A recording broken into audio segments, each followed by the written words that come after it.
आज मी तुम्हाला इथे मिश्र डाळींचे डोसे कसे करायचे हे दाखवते. हे अतिशय हेल्दी आहे. त्याच्यात डाळी जास्त आहेत, तांदूळ कमी आहे, प्रोटीन्स जास्त आहेत. त्यामुळे मुलांना परीक्षा वगैरे असताना हा ब्रेकफास्ट द्यायला अतिशय उत्तम असा पदार्थ आहे. तुम्ही हे पीठ एकदा करून ठेवलं तर ते फ्रीजमध्ये चांगलं राहतं. आपल्याला हवे तेव्हा आपण डोसे तयार करू शकतो. नुसत्या चटणी बरोबर हे डोसे चांगले लागतात. तसेच तुम्ही डोशाची भाजी केली, सांबार केलं तर त्याच्यावर पण हे डोसे खूप छान लागतात. नमस्कार, श्रेयाज रेसिपीमध्ये आपलं सगळ्यांचं खूप खूप स्वागत आहे. तुम्हाला माझे व्हिडिओ आवडत असतील तर माझ्या व्हिडिओला लाईक करा, जास्तीत जास्त शेअर करा, तसेच माझ्या चॅनलला सबस्क्राईब करा, बेल आयकॉन प्रेस करायला विसरू नका. चला तर मग आता डोसे करूया. मिश्र डाळींच्या डोश्याचं साहित्य बघूया.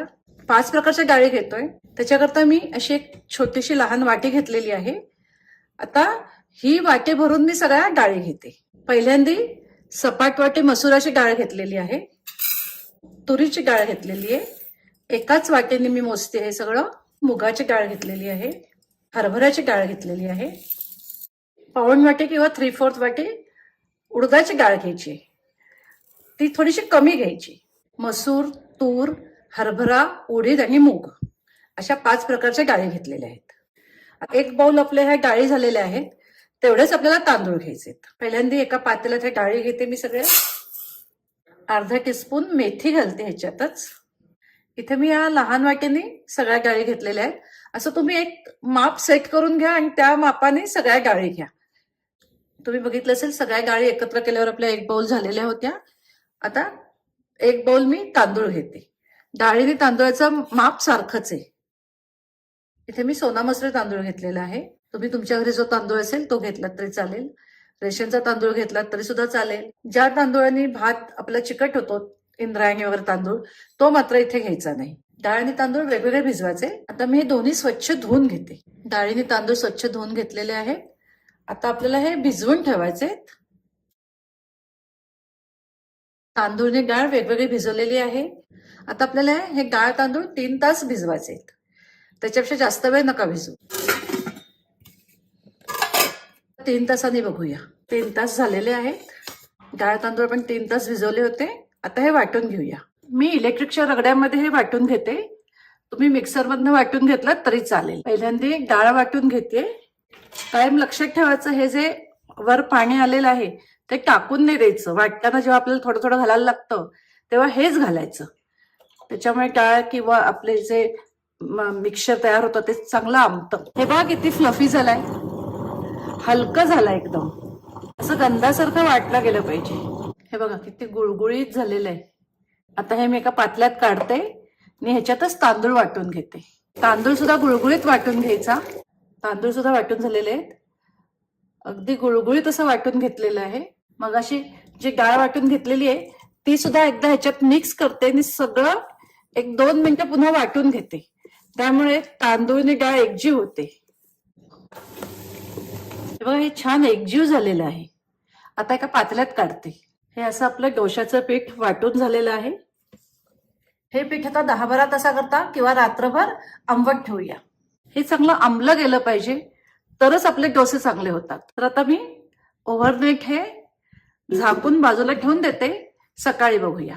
उन्हाळ्यात हे पीठ लवकर आंबतं. थंडीत वगैरे एखाद्या उबदार जागी असं हे ठेवून द्या, म्हणजे लवकर आंबेल. आता डोश्याकरता चटणी करूया. त्याचं साहित्य बघूया.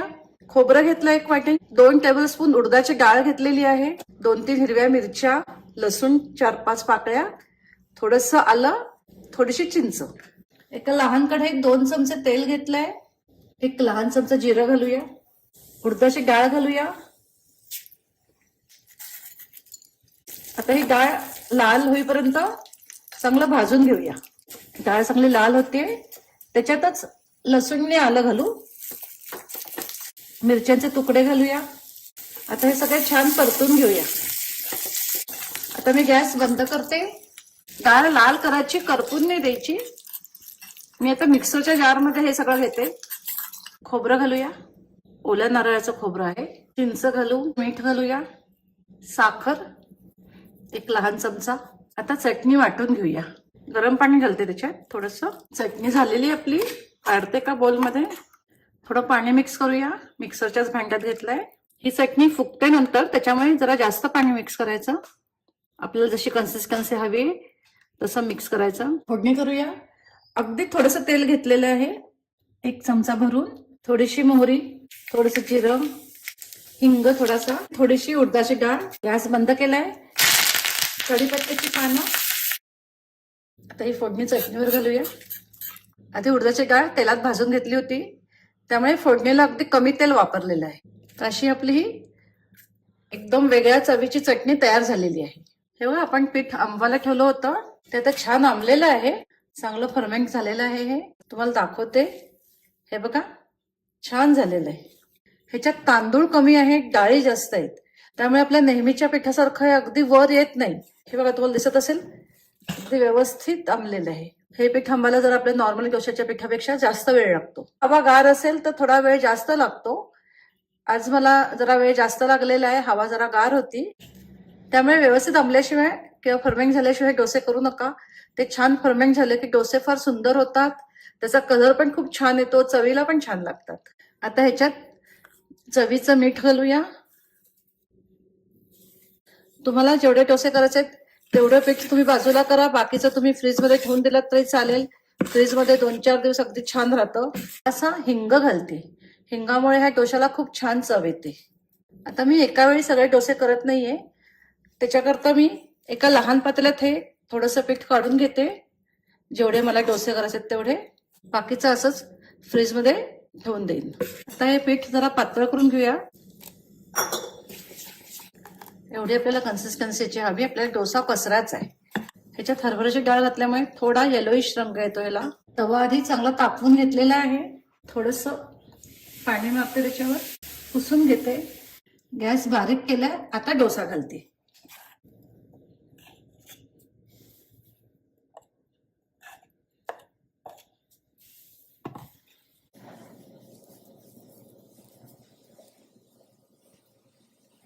आता गॅस मोठा करते. हे बघा, डोसा छान झालेला आहे. अगदी इझी निघतो. कलर बघा किती छान आलेला आहे त्याचा. हा बघा, असा आपला डोसा तयार आहे. तुम्हाला कुरकुरीत डोसा हवा असेल तर हेच पीठ थोडं अजून पातळ करायचं.